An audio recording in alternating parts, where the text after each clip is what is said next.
Assalamualaikum warahmatullahi wabarakatuh. Alhamdulillahi rabbil alamin, adada khalqihi wa ridha nafsihi wa zinata arshihi wa midada kalimatihi. Ashhadu an la ilaha illallah wahdahu la syarika lah wa ashhadu anna Muhammadan abduhu wa rasuluhu sallallahu alaihi wa ala alihi wa ashabihi wa tabi'ihim ajma'in. Bapak-bapak, ibu-ibu, jamaah salat subuh yang dirahmati dan dimuliakan oleh Allah Subhanahu wa taala. Yang pertama dan paling utama, sama-sama kita panjatkan puja dan puji syukur kita kehadirat Allah Subhanahu wa taala atas segala limpahan rahmat, limpahan keberkahan yang Allah Subhanahu wa taala telah anugerahkan kepada kita semua, baik itu sifatnya lahir, jasmani, ataupun sifatnya batin, ruhani. Ya. Karena pada subuh hari ini, alhamdulillah Allah berikan kepada kita nikmat kesehatan sehingga kita bisa berjalan menunaikan panggilan Allah Subhanahu wa taala. Dan kita diberikan kesempatan oleh Allah Subhanahu wa taala untuk sama-sama bersujud, bersimpuh, rukuk, berdoa, meminta kepada Allah Subhanahu wa taala, yang mana dua nikmat ini banyak tidak dirasakan atau diabaikan oleh kaum muslimin yang lainnya. Mudah-mudahan Allah Subhanahu wa taala menjadikan kita hamba yang selalu menjaga ketaatan kita kepada Allah Subhanahu wa taala dan selalu bersyukur kepada Allah atas segala nikmat yang telah dianugerahkan kepada kita semua. Bapak-bapak dan ibu-ibu, ketika kita mendengarkan kajian tafsir dalam ayat yang kita baca di suratul Fatihah, itu ayat Alhamdulillahi Rabbil Alamin, yang mana artinya adalah segala puji bagi Allah Subhanahu wa taala, Rabb semesta alam. Ada satu yang menarik disampaikan oleh salah satu mufassir. Kenapa di ayat itu Allah tidak menggunakan kata syukur dan tidak menggunakan kata madah? Karena dalam kajian bahasa Arab, kata-kata pujian itu bisa diwakili tidak hanya oleh satu kata, hamd yang biasa kita baca. Tapi bisa juga memuji itu kita pakai kata yang lain, seperti madah. Yang tadi hamdun dibalik, mimnya di depan, dalnya di tengah, jadi haknya di akhir, madah, madahun. Ada juga satu lagi, syukrun. Itu juga bentuk pujian kita kepada Allah Subhanahu wa taala atau siapapun yang memberikan kita sesuatu. Dari kajian ini, ketika kita ambil kata madah, ternyata madah itu di dalam bahasa Arab, pujian yang kita berikan kepada zat yang bernyawa ataupun tidak bernyawa. Ya, karena cakupannya adalah zat yang bernyawa dan zat yang tidak bernyawa, maka pujian itu tidak bisa kita sandingkan dengan nama Allah Subhanahu wa taala. Kita tidak bisa menggunakan madah, amdahullah, itu tidak bisa. Karena ada konsekuensi memuji yang tidak bernyawa, sedangkan Allah hayyun la yamut. Sedangkan Allah itu maha hidup dan tidak akan pernah mati. Dan tidak ada kata mati dalam zat hidup Allah Subhanahu wa taala. Kemudian yang kedua, ketika kita katakan syukrun, itu juga pujian. Bahasa Indonesianya mungkin pujian lebih kepada terima kasih. Ya. Kita gunakan kata syukur juga kepada Allah Subhanahu wa taala, akan tetapi Allah memiliki hikmah yang paling agung. Allah punya alasan sendiri kenapa Allah tidak gunakan kata syukur di dalam ayat Al-Fatihah itu, dan Allah menggunakan kata hamdun. Ya. Karena kata syukur itu adalah kata yang kita ucapkan pujiannya, terima kasihnya kita ucapkan ketika kita telah menerima sesuatu kita sendiri. Ya, makanya kita bersyukur kepada Allah karena kita mendapatkan sesuatu, atau kita dihindarkan dari sesuatu yang buruk, mendapatkan sesuatu yang baik atau dihindarkan dari sesuatu yang buruk. Makanya ada sujud syukur namanya. Tidak ada sujud madah atau sujud hamd. Sedangkan hamdun, kenapa Allah taruh di dalam Al-Fatihah dan kita baca? Karena hamdun itu cakupannya lebih luas. Hamdun itu bukan hanya kita yang menerima, tapi alam semesta menerima nikmat dari Allah Subhanahu wa taala. Jadi kita seakan mewakili alam semesta dalam memuji Allah Subhanahu wa taala. Jadi memang alhamdulillah itu ayat yang berat. Memaknainya itu luar biasa. Ya, jadi kenapa Allah Subhanahu wa taala menggunakan kata hamdun? Karena hamdun itu kita berterima kasih, memuji Allah karena Allah telah memberikan anugerah kepada kita dan memberikan anugerah kepada alam semesta, siapapun itu, apapun itu. Ya. Makanya di dalam ayat itu alhamdulillahi rabbil alamin. Ya. Alhamdulillahi rabbil alamin. Alhamdulillah, segala puji bagi Allah, Rabb semesta alam. Ya. Sedangkan syukur itu apa yang kita terima. Makanya Bapak Ibu, Bapak Ibu mungkin pernah mendengarkan hadis yang masyhur. Masyhur sekali hadis ini, diriwayatkan oleh ibunda kita Aisyah radhiyallahu anha. Pernah Nabi SAW suatu malam kedapatan sama Aisyah sholat malam. Sampai lutut beliau itu bengkak-bengkak.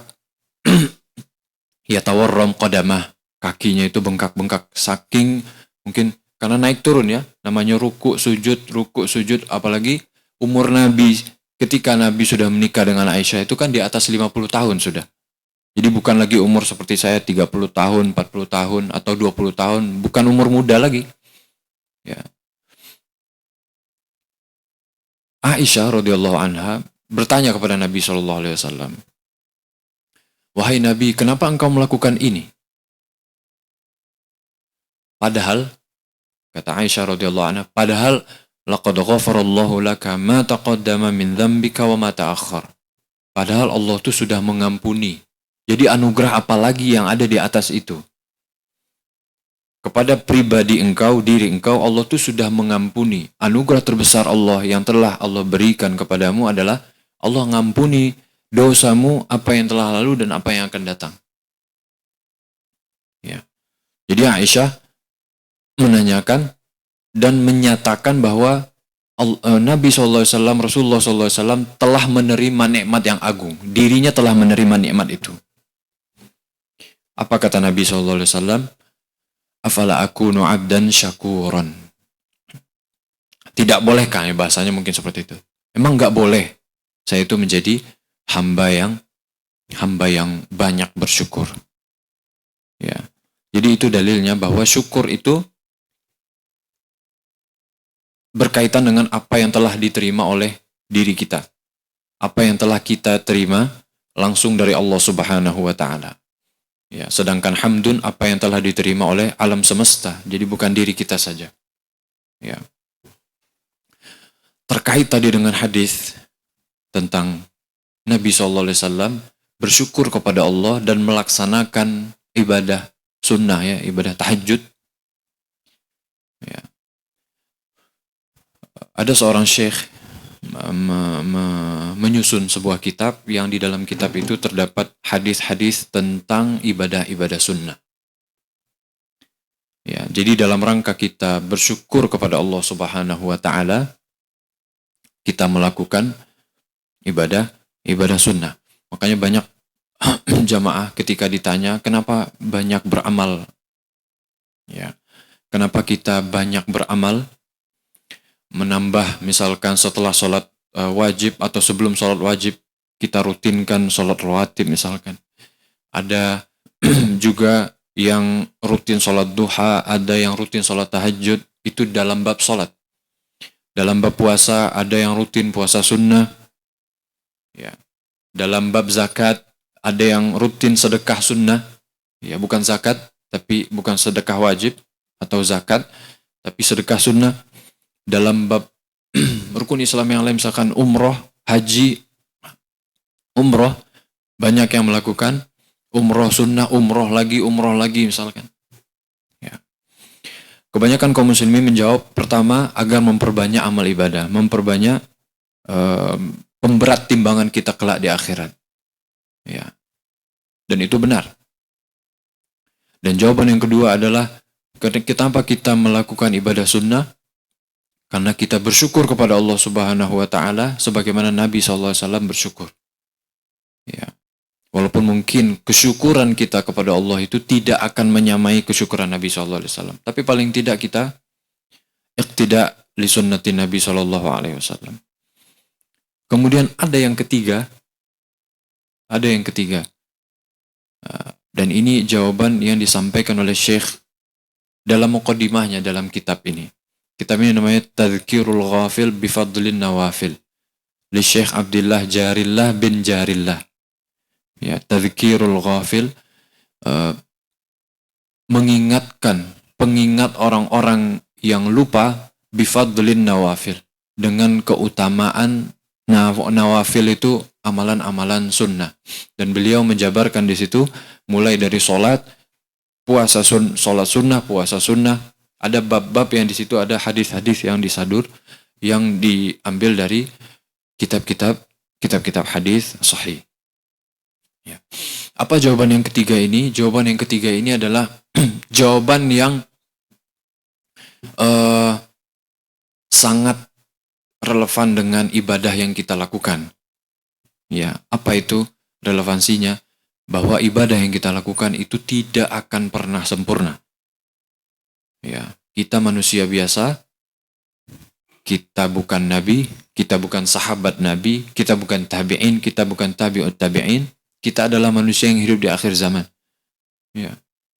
Nabi SAW, jangankan di zaman kita, Nabi aja dulu mengingatkan para sahabat bahwa di antara kalian ada yang sholat. Mungkin ini juga masyhur, bapak-bapak dan ibu pernah dengarkan hadis ini. Di antara kalian ada yang sholat, tidak diterima sholatnya kecuali 1/10-nya, ya, 1/9-nya, 1/8-nya, 1/7, 1/6, 1/5, 1/4, 1/3, 1/2-nya. Ya.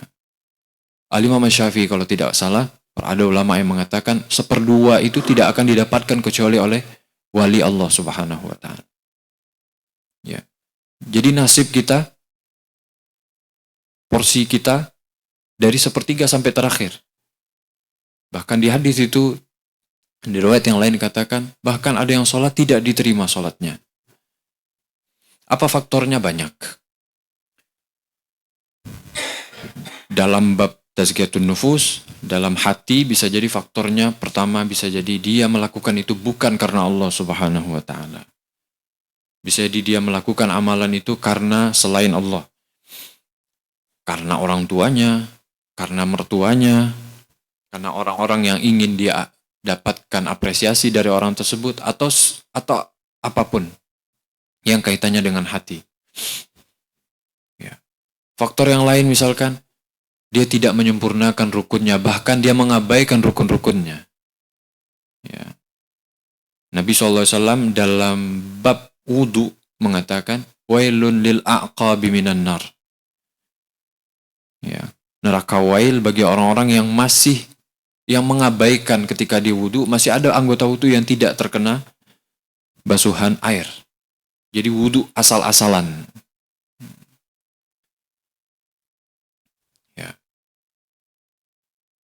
Jadi bisa jadi dalam hatinya atau bisa jadi dalam pelaksanaan penunaian amalan tersebut. Ya. Itu bukti bahwa kita tidak akan pernah sempurna dengan amal yang kita lakukan. Kita hanya bisa beramal. Kita hanya bisa mengupayakan semaksimal mungkin, tapi tidak akan pernah sempurna. Ya. Nah, sehingga ada hadis yang dibawakan oleh Syekh dalam kitab ini, dan di sini juga masyhur juga. Hadis ini tentang percakapan Allah Subhanahu wa taala dengan malaikat ketika menghisap seorang hamba. Ana bacakan hadisnya. Ketika kita nanti dihadapkan di pengadilan Allah Subhanahu wa taala, Nabi SAW bersabda, hadis ini diriwayatkan oleh Imam Abu Dawud. Awwalu ma yuhasabu bihil 'abdu yaumal qiyamati min 'amalihi as-shalah. Yang pertama nanti akan dihisab terhadap seorang hamba dari amal-amal yang pernah dia lakukan seumur hidupnya adalah, yang pertama itu adalah sholat. Ya.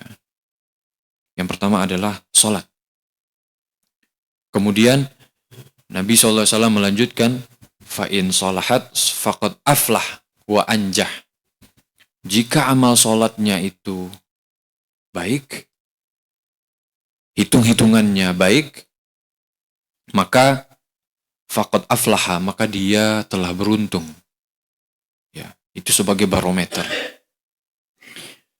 Wa in fasadat faqad khaba wa khasir.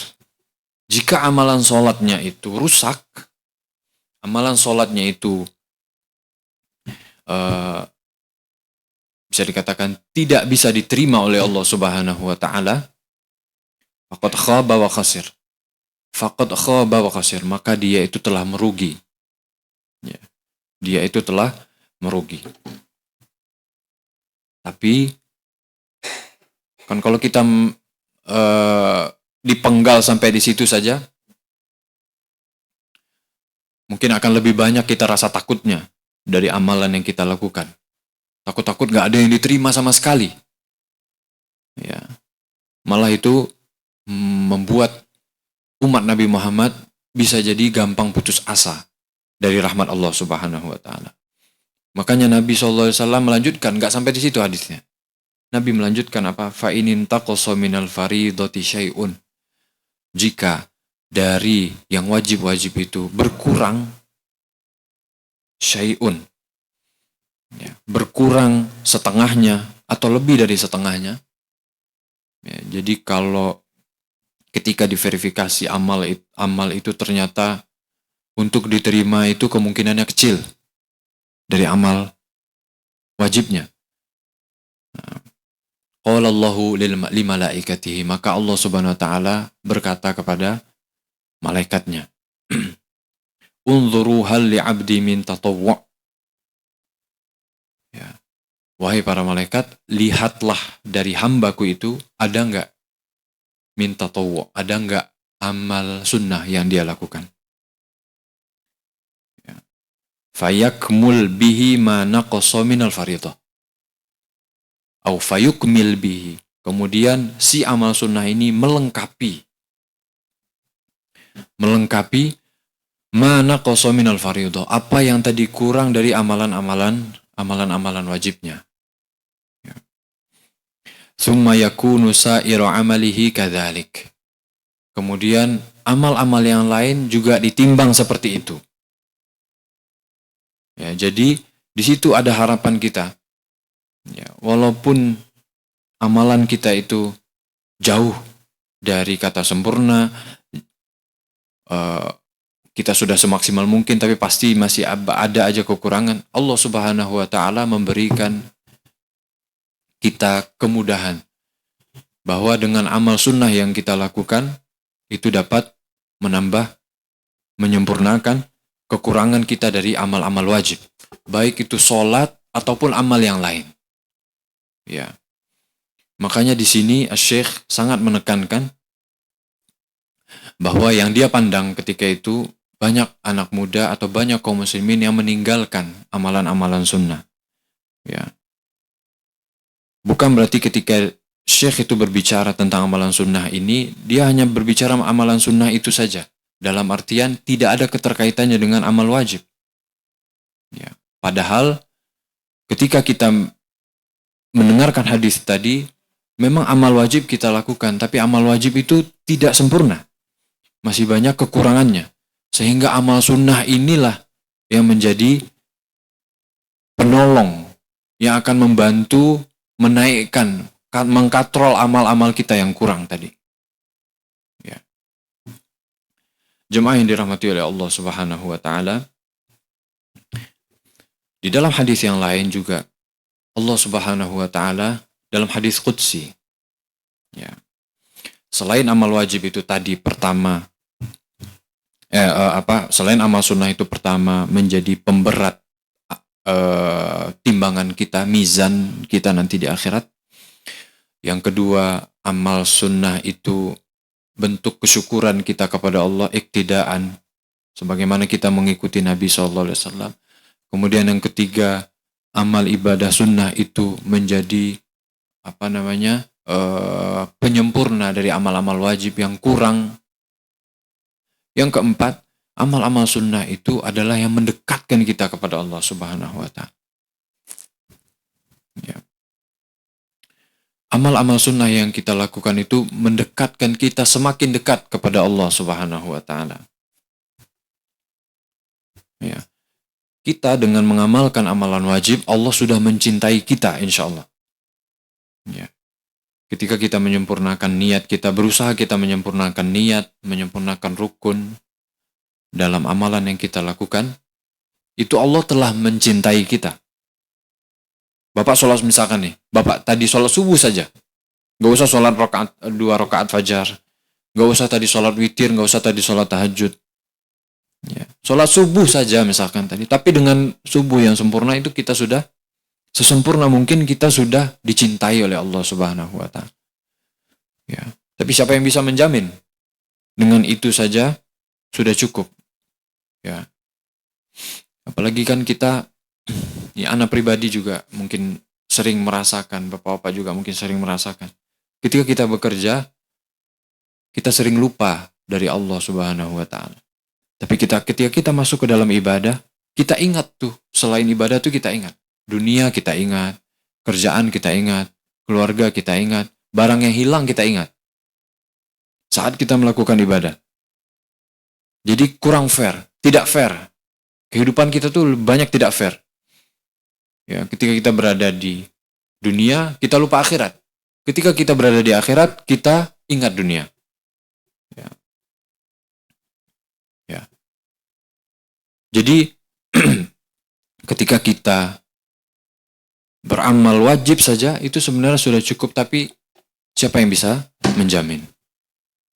Ya.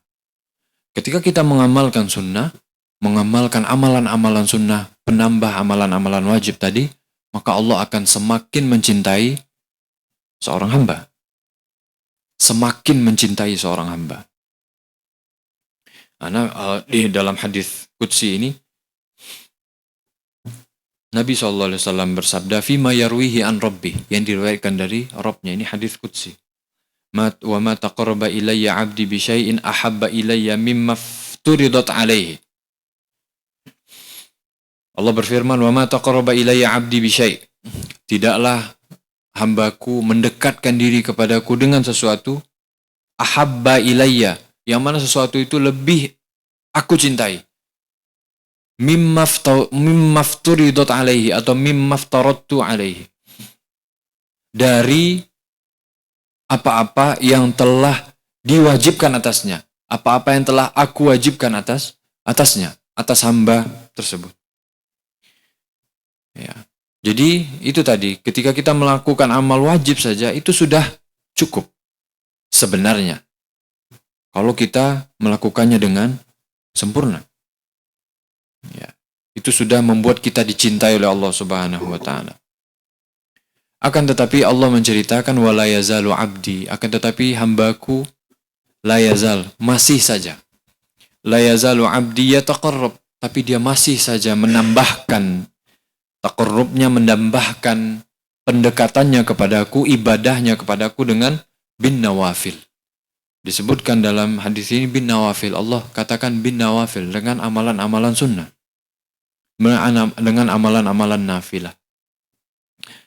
Hatta uhibbahu. Sampai aku mencintainya. Jadi cinta yang pertama dan cinta yang kedua ini beda. Cinta yang pertama itu, ya Allah Subhanahu wa taala mencintai kita karena yang wajib. Ya. Dan Allah tidak menjabarkan cinta di situ. Tapi cinta yang kedua ini, Allah lebih mencintai kita dari cinta yang pertama itu, dan Allah jabarkan. Apa bentuk cinta Allah Subhanahu wa taala yang Allah perlihatkan ketika kita mengamalkan amalan sunnah. Ya. Allah Subhanahu wa taala kemudian melanjutkan, Allah akan menjadi tangannya. Ya.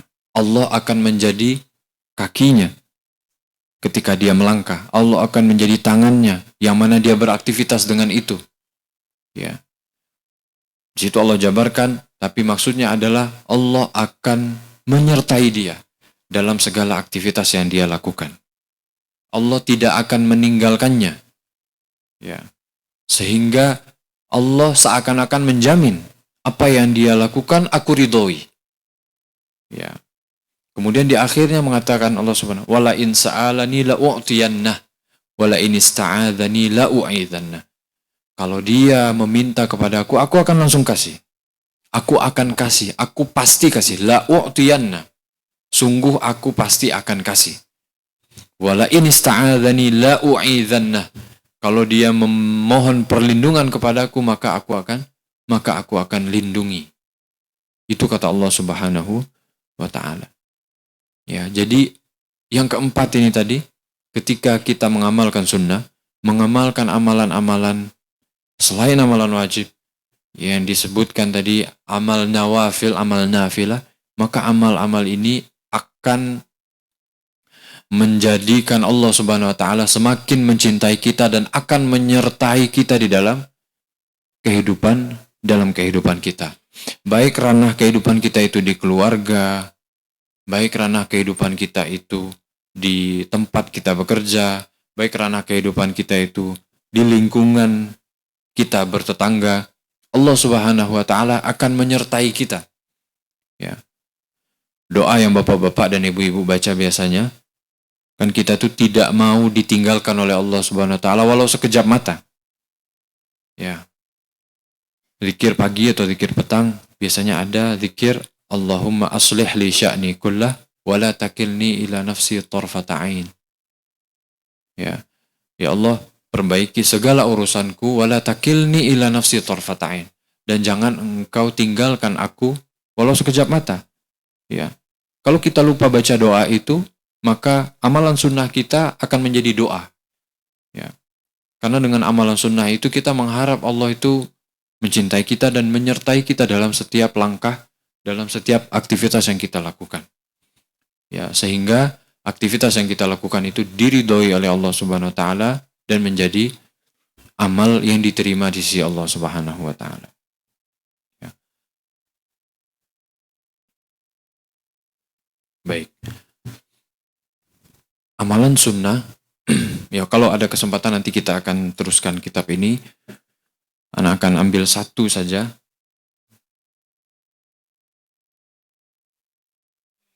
Amal sunnah. Dan ini juga menjadi jawaban yang kelima. Tadi 4 ya. Ini menjadi jawaban yang kelima.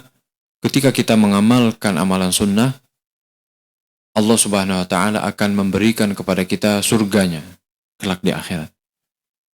Ya. Jadi seakan-akan ada jaminan kalau kita itu nanti insya Allah akan mendapatkan surga Allah dengan amalan sunnah yang kita lakukan. Ya. Dan ini menjadi amal yang pertama di dalam kitab ini yang disampaikan oleh Syekh dalam muqaddimahnya. Apa itu? Yaitu menjaga sholat rawatib. Menjaga sholat sunnah rawatib. Ya. Hadisnya masyhur. Bapak-bapak dan ibu-ibu mungkin sudah sering juga mendengarkan hadisnya. Ada 2 hadis. Ada dari Ibnu Umar, satu lagi dari Abu Hurairah. Yang dari Ibnu Umar 10 rakaat. Yang dari Abu Hurairah ada 12 rakaat. Ya. Yang 12 rakaat hadisnya begini kira-kira. Man shalla 12 raka'atan fi yaumihi wa lailatihi tatawwu'an ghairal faridati bunya lahu bihinna baitun fil jannah. Barang siapa salat 12 rakaat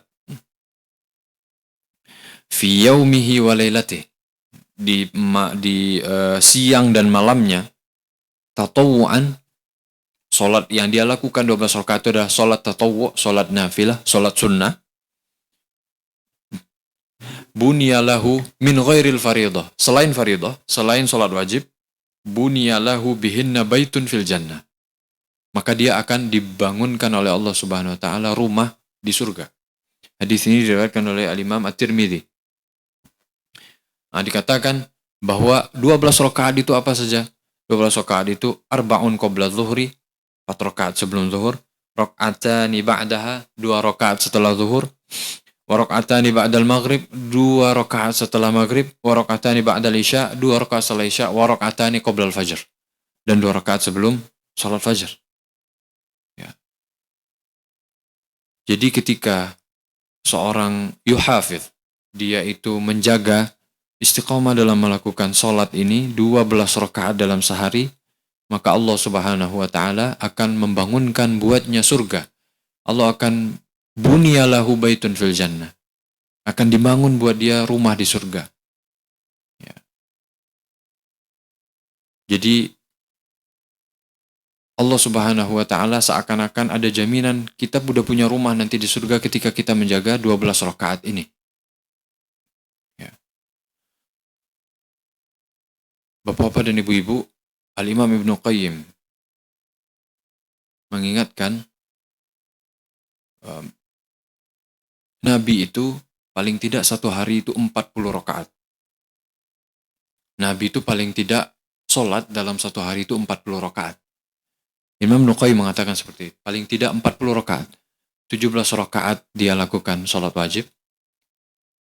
12 rakaat dia lakukan sholat rawatib. 13 lagi sisanya 17 tambah 12 29, sisanya 11 lagi apa? Salat tahajud dan witir, 11 rakaat di malam hari. Kemudian Al-Imam Ibnu Qayyim mengatakan bagaimana Allah tidak akan menjawab seseorang yang mengetuk pintunya 40 kali dalam satu hari. Ya. Sebenarnya makna dari sholat yang kita lakukan itu banyak. Kita memaknainya bisa karena kita bersyukur kepada Allah Subhanahu wa taala. Bisa jadi terkadang kita memaknai sholat itu karena kita butuh jalan keluar dan butuh Allah anugerahkan kepada kita nikmat. Ya. Dan kita terkadang memaknai sholat itu karena kita menghamba saja kepada Allah Subhanahu wa taala atas apa yang telah Allah berikan. Tidak bisa kita hitung juga. Tidak akan pernah bisa kita hitung. Ya, tapi ini dari satu sisi Al-Imam Ibnu Qayyim mengingatkan kita, karena nggak mungkin ya satu rakaat itu kita nggak berdoa tuh nggak mungkin. Ya. Dalam satu rakaat itu kan kita ada di situ memuji Allah Subhanahu wa taala dengan pujian yang paling tinggi, yang paling luhur.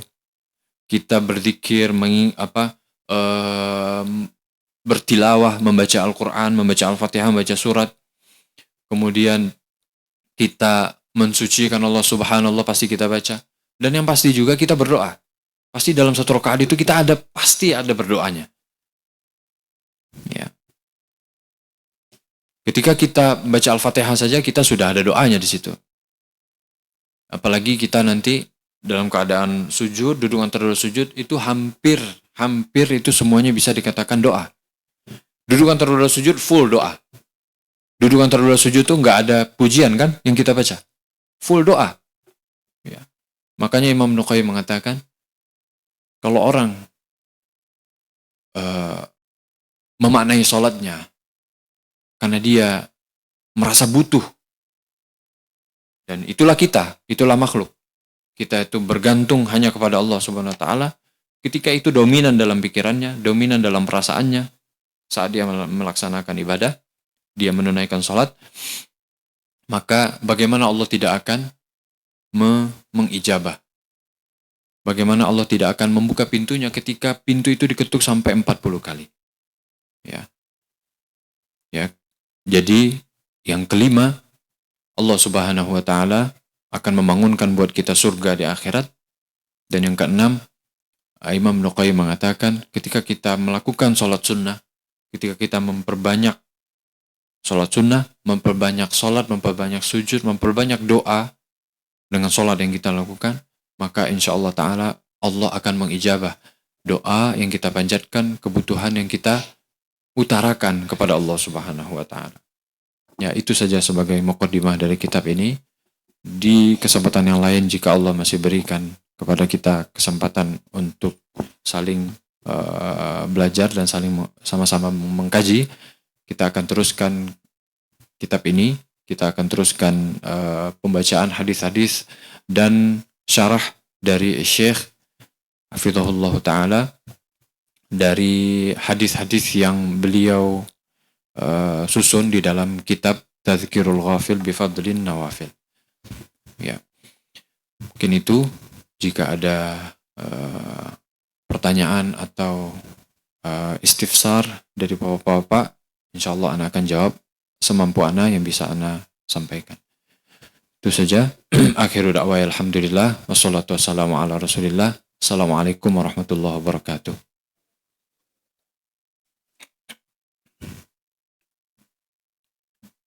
Mungkin ada pertanyaan dari bapak atau ibu.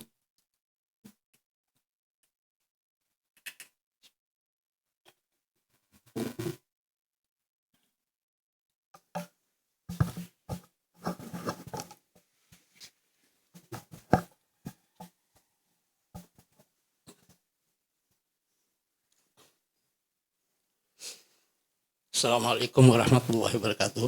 Waalaikumsalam warahmatullahi wabarakatuh.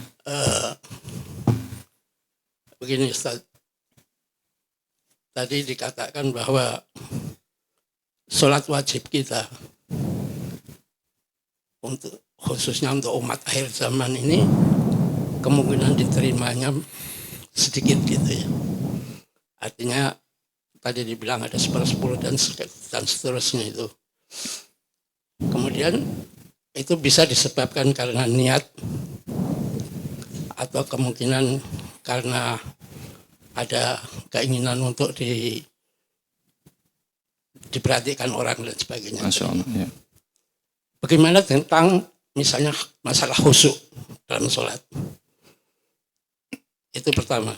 Kemudian yang kedua, tadi disebutkan mengenai sholat-sholat sunnah untuk menutup kekurangan dalam sholat wajib. Kemudian kalau misalnya orang dalam sholat wajibnya niatnya pun sudah tidak benar atau kurang, atau misalnya yang lainnya tadi menyebabkan tidak diterimanya sholat. Kemudian dia apa mungkin melakukan sholat sunnah? Sholat sunnah pun mungkin niatnya pun jadi mungkin berbeda juga gitu. Jadi bisa dua-duanya, artinya penerimaan dari amalnya berkurang. Atau mungkin begini, orang yang mampu melakukan sholat sunnah rawatib itu bisa menandakan bahwa dia memang artinya istiqomah, istiqomah dalam sholat sunnah rawatib. Itu bisa menandakan bahwa orang ini sholatnya sudah lebih baik. Artinya ada keikhlasan di situ. Karena untuk melakukan sholat sunnah rawatib dengan istiqomah itu bukan hal yang mudah. Ya, betul. Itu seperti itu Ustaz, yang saya tanyakan. Ya. Bagaimana pendapat Ustaz? Baik. Masya Allah, pertanyaan yang bagus sekali, Bapak. Jazakumullah khairan. Mungkin Anda mulai dari yang nomor 2 pertanyaannya. Yang Bapak tanyakan tadi, bagaimana ketika seseorang itu dia melakukan amal wajib, kemudian kalau memang kurang dan dia kemungkinan kecil dia melakukan amalan sunnah kan ya, karena amalan wajib saja mungkin dia tidak terlalu perhatikan, itu maksudnya mungkin. Ya.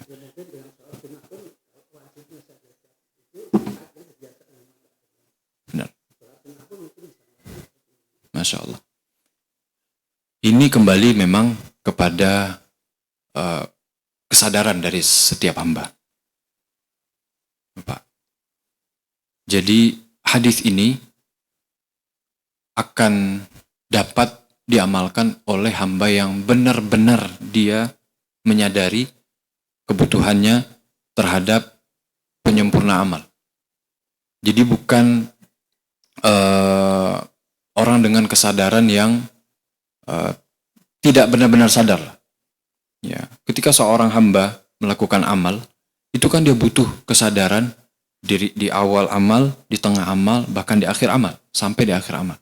Kan dia butuh kesadaran itu. Jadi dia tidak lalai dalam bahasanya, dia tidak melakukan itu dengan kondisi hatinya lalai. Ketika dia sadar, dia diberikan hidayah oleh Allah Subhanahu wa taala untuk menyadari bahwa amalan yang dia lakukan, amalan wajib ini kurang, pasti ada kurangnya, dan dia akan menyempurnakan dengan amal sunnah.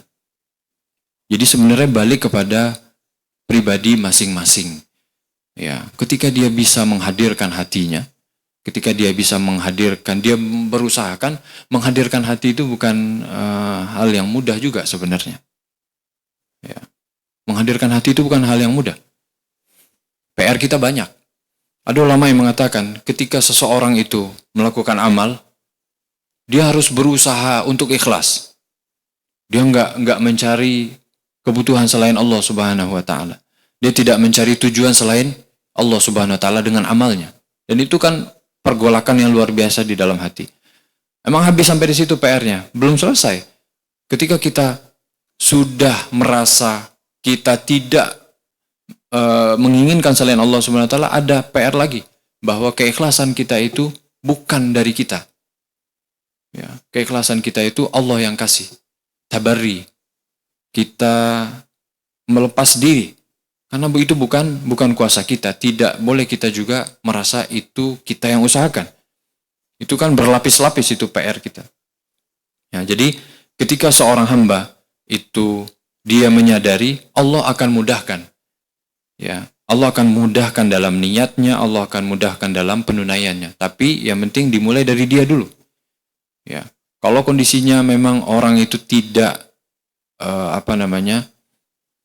tidak begitu serius, tidak begitu sadar dengan ibadah yang dia lakukan, ya Allah juga mungkin akan memberikan sekedarnya, sesuai dengan keinginannya, sesuai dengan kesadarannya.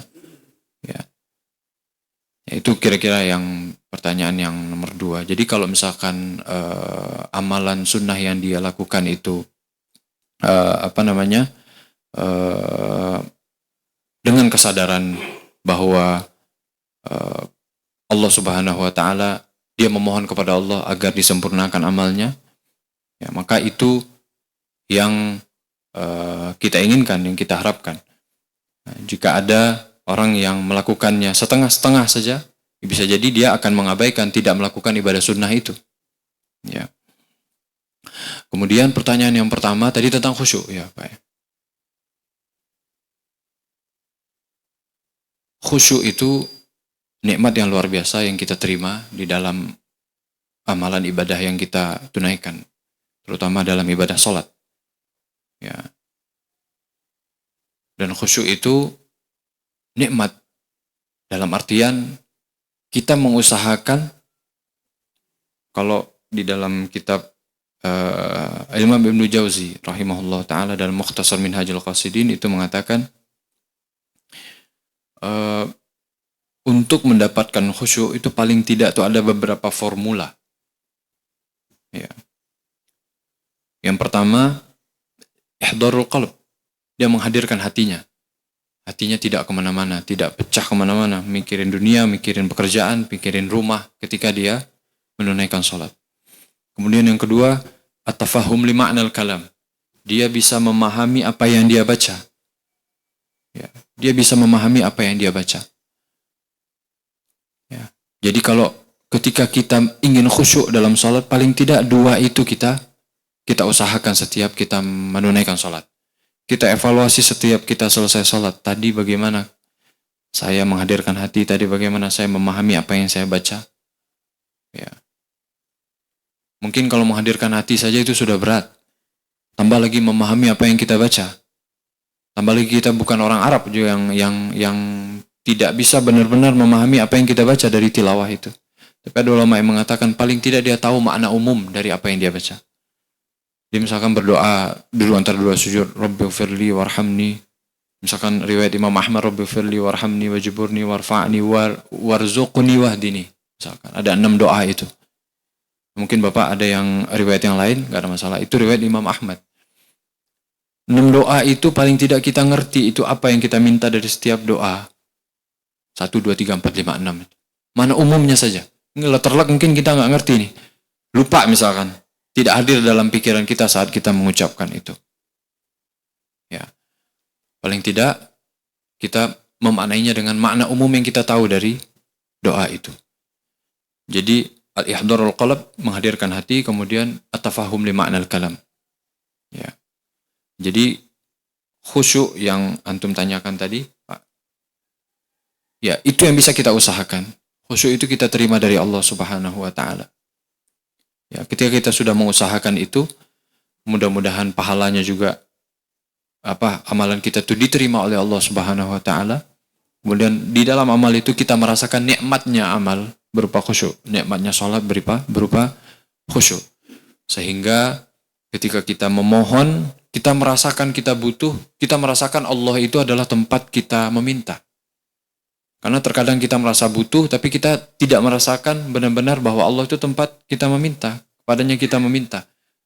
Ya, darinya kita akan mendapatkan apa yang kita butuhkan. Terkadang kan tidak bisa hadir juga itu. Terkadang tidak hadir. Ya, banyak sisi-sisinya, tapi 2 poin itu formula agar seorang itu bisa mendapatkan nikmat khusyuk dalam sholat, dalam ibadah.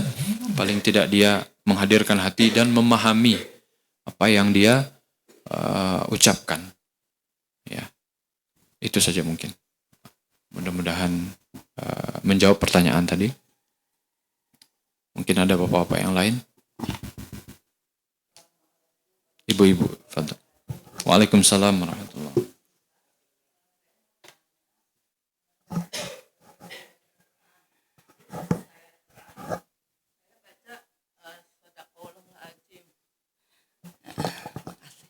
Saya baca Shadaqallahul Azim, kata cucu saya yang dari pesantren, masih kecil sih. Dia bilang, Mama, Eyang nggak usah baca Shadaqallahul Azim. Terus baca apa? Katanya tanya aja sama Ustadz gitu. Dia bilang, jadi saya mau tanya sama Ustadz. Jadi apa yang dibaca setelah kita baca Quran? Okay. Ya itu aja, terima kasih. Ya. Memang kalau kita lihat, bagus Ibu pertanyaannya, Masya Allah. Anak Ibu, cucu Ibu juga luar biasa itu. Kecil-kecil sudah mengamalkan ilmu. Kan dia baru tahunya itu misalkan. Dan dia menyampaikan apa yang dia dapatkan dari gurunya. Ya mudah-mudahan jadi anak yang soleh. Anak yang alim. Kalau kita lihat dari hadis, Ana pun juga memang belum menemukan hadis tentang Shadaqallahul Azim. Tapi para ulama ada yang mengatakan bahwa itu boleh saja dibaca. Atau ada juga yang mengatakan sekali-sekali dibaca, sekali-sekali tidak dibaca. Ya. Dulu Ana pernah juga mendapatkan jawaban seperti itu dari salah satu guru. Dan yang terpenting dari bacaan itu bukan hanya sekedar bacaan. Sebenarnya yang terpenting ketika ulama itu mengucapkan shadaqallahul azim dan diikuti oleh kaum muslimin, itu makna dari shadaqallahul azim itu. Ya. Yang ingin kita dapatkan dari bacaan shadaqallah itu adalah maknanya.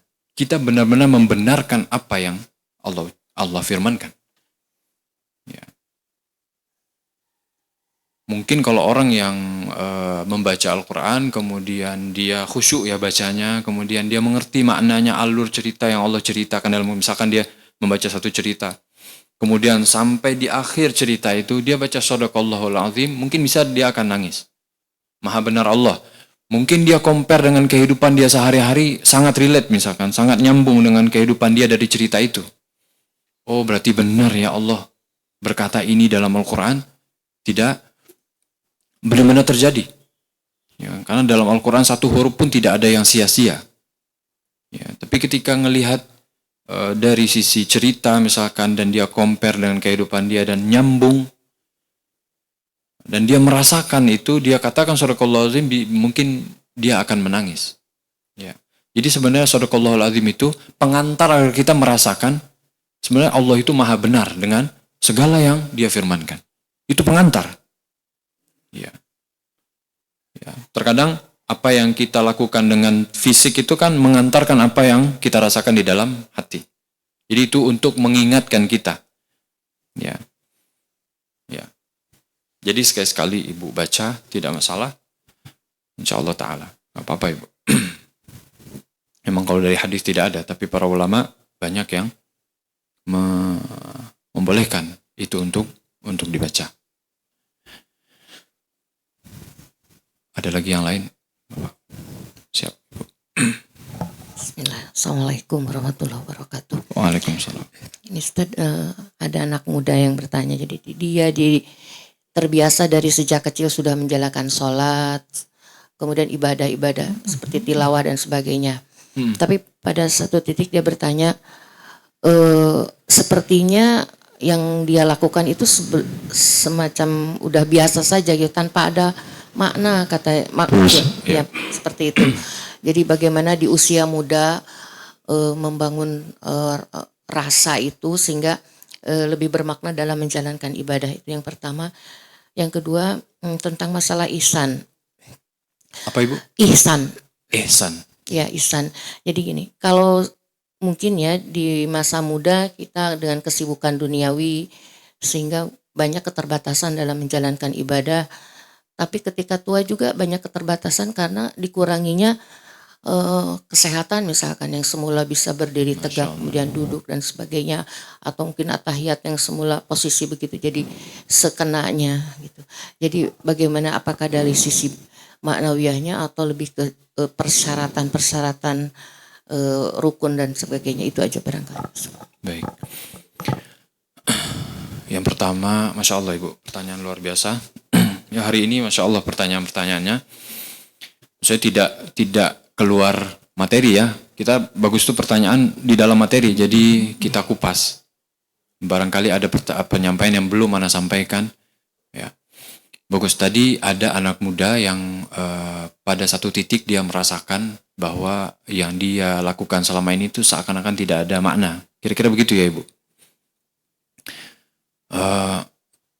Pertama, Bapak Ibu, kita itu satu doa yang kita harus sering kita baca, yaitu Qul a'udzu birabbin nas. Itu doa yang paling tidak satu hari itu harus kita baca.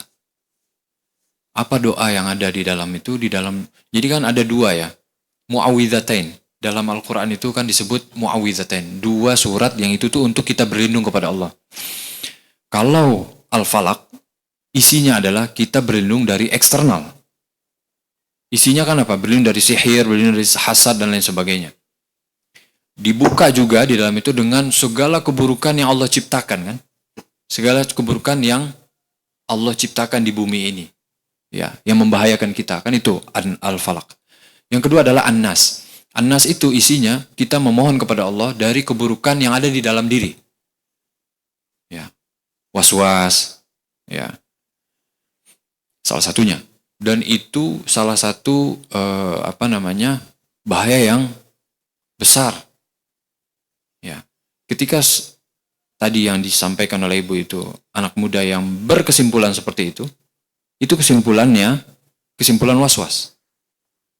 Itu kesimpulan was-was. Bisa satu pertama. Bisa jadi kesimpulan was-was. Bisa jadi ketika dia menyimpulkan ini, dia memang lagi turun-turunnya. Padahal ketika dia mengamalkan kemarin-kemarin, itu mengamalkan dengan iman yang cukup lah istilahnya. Bukan iman yang turun-turun banget misalnya. Jadi dia dengan semangat. Ya. Tapi pada saat itu, mungkin dia beberapa waktu ya, dan itu mungkin kesimpulan itu nggak langsung. Mungkin dia udah merasakan down imannya itu seminggu, 2 minggu. Dengan kegiatan udah imannya down, habis itu mungkin juga kegiatan di tempat dia bekerja juga banyak yang belum beres, atau kalau dia masih sekolah banyak PR atau banyak kewajiban-kewajiban yang harus dia tunaikan dan belum selesai juga, banyak masalah. Sehingga dia turun imannya dan dia menyimpulkan seperti itu. Ya. Itu yang pertama, bisa jadi dari was-was. Dan itu dia harus berlindung kepada Allah Subhanahu wa taala, dia enyahkan itu, was-was itu. Ya memang dia banyak masalah, kemudian dia melakukan ibadah banyak lengah, banyak lalai dan lain sebagainya. Tapi dia serahkan itu kepada Allah Subhanahu wa taala, dia banyak istighfar dari dosa yang telah dia lakukan, dia banyak memohon agar diberikan jalan keluar dari masalah-masalah yang sedang dia hadapi, dan dia teruskan ibadahnya. Jangan berprasangka seperti itu. Berbaik sangka kepada Allah, mudah-mudahan Allah terima amal kita. Ya. Karena orang-orang seperti ini itu lebih banyak dimotivasi harusnya memang. Karena dia bukan hanya masalah ibadah, tapi terkadang juga mungkin masalah psikologinya, motivasi dan lain sebagainya. Itu jadi faktor juga sampai dia menyimpulkan seperti itu. Kemudian yang kedua, bisa jadi memang selama dia mengamalkan, itu dia hanya ikut-ikutan karena dia pesantren ya. Dimana pesantren, dia punya milieu seperti itu, kondisi untuk sholat berjamaah dan lain sebagainya, bisa jadi memang dia ikut-ikutan saja misalkan. Dia tidak benar-benar memaknai itu. Nah, ketika dia menyimpulkan selama ini kok tidak bermakna, itu saatnya dia memaknai. Harusnya. Bukan saatnya dia melepaskan amal itu. Tapi saatnya dia memaknai. Dia harus cari. Berarti selama ini Allah sudah kasih saya kesempatan untuk beramal secara fisik, itu saatnya dia mencari amal secara batin. Yang mungkin selama ini dia lalaikan. Ya Alhamdulillah dia diingatkan oleh Allah Subhanahu wa taala, dia ingat bahwa selama ini nggak bermakna. Oh berarti sekarang harus dimaknai. Ya, mungkin itu Ibu jawaban untuk anak muda yang Ibu sampaikan tadi. Jadi bukan berarti ketika selama ini nggak bermakna, sia-sia, nggak ada ininya, saya juga masih tetap berdosa dan lain sebagainya. Berarti tugasnya dia sekarang, dia maknai. Paling tidak dia sudah punya modal, dia semangat untuk melakukan ibadah itu. Ya, ada orang yang mungkin merasakan semangat, tapi dia merasakan imannya lagi naik, merasakan dalam perasaannya itu gimana gini. Tapi ketika beramal agak malas-malas juga. Kan ada orang yang seperti itu. Ya, ada orang yang semangat melakukan ibadah fisik itu semangat, tapi dia kurang memaknai. Ya, jadi dua-dua itu harus mengevaluasi diri sendiri, menambah apa yang kurang. Kalau memang dia kurang dalam memaknai, maka saatnya dia memaknai. Sekarang untuk memaknai itu kita punya banyak media. Kalau dulu kita mungkin harus ketemu guru dulu, ya, ketemu guru minta nasihat dan lain sebagainya, ya. Dan juga pengajian mungkin dulu tidak seperti sekarang. Kita harus ngikutin kajian, misalkan kita ingin kajian sholat mungkin 2 hari lagi baru ada kajiannya. Tapi kalau sekarang tinggal klik, kita sudah temukan jawaban yang kita butuhkan. Ya. Jadi mungkin itu dimotivasi anak itu agar dia bisa menyadari apa yang kurang dan menyadari bahwa kekurangan itu harus ditambal, bukan dia pergi dari kekurangan itu. Ya. Itu yang pertama.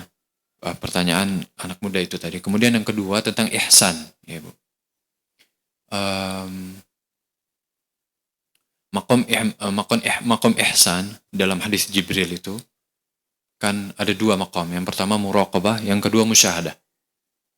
Kalau musyahadah itu kejauhan kita, karena musyahadah itu mungkin para anbiya, kemudian para sahabat, ya memang taraf dari keimanannya, taraf dari ibadahnya itu sudah jauh. Nggak kebayang juga bagi kita bisa melihat itu di sekitar kita sekarang misalnya. Tapi paling tidak ketika kita mulai dengan muraqabah, kita mulai dengan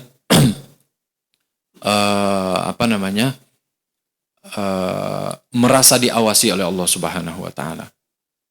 Ya ketika Ibu bilang ketika kita masa muda banyak kegiatan, ternyata tua juga tidak selonggar itu kegiatan kita sehingga kita bisa benar-benar ihsan dalam beramal atau mengkaji ihsan dalam setiap amal yang kita lakukan. Tapi paling tidak kita bisa memulai sedikit demi sedikit, Bapak Ibu.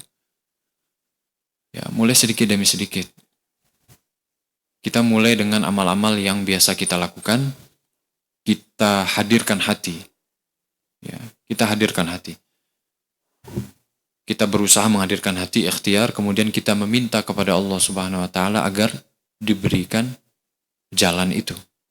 Ya, diberikan jalan itu. Kan yang kita baca biasa dalam Al-Fatihah, ihdinas siratal mustaqim, siratal ladzina an'amta alaihim. Ya Allah, berikanlah kepada kami jalan yang lurus.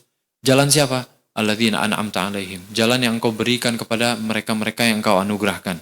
Para nabi, para sahabat, para aulia, para ulama.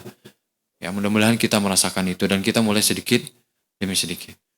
Ya, kalau kita melihat kondisi, ya setiap kita punya kondisi dan setiap kita punya masalah, setiap kita punya hal-hal yang menghalangi. Ya, tapi ketika kita mulai sedikit demi sedikit kita meminta kepada Allah, insya Allah Allah akan mudahkan. Insya Allah Allah akan mudahkan. Mudah-mudahan itu menjawab pertanyaannya. Itu saja, sudah syuruk. Akhiru da'wana. Mudah-mudahan Allah Subhanahu wa taala memberikan kepada kita ilmu yang bermanfaat, memberikan kepada kita amal soleh dari ilmu yang bermanfaat tersebut, dan memberikan kepada kita hati yang berzikir, melindungi kita dari hati yang lalai, melindungi kita dari amal yang tidak khusyuk, melindungi kita dari nafsu yang tidak pernah kenyang, dan melindungi kita dari doa-doa yang tidak qabul oleh Allah Subhanahu wa taala. Akhiru da'wana alhamdulillah, summa salatu wassalamu ala Rasulillah. Subhanakallahumma wa bihamdik, asyhadu an la ilaha illa anta, astaghfiruka wa atubu ilaik. Assalamualaikum warahmatullahi wabarakatuh. Recording. Halo, kakak udah selesai.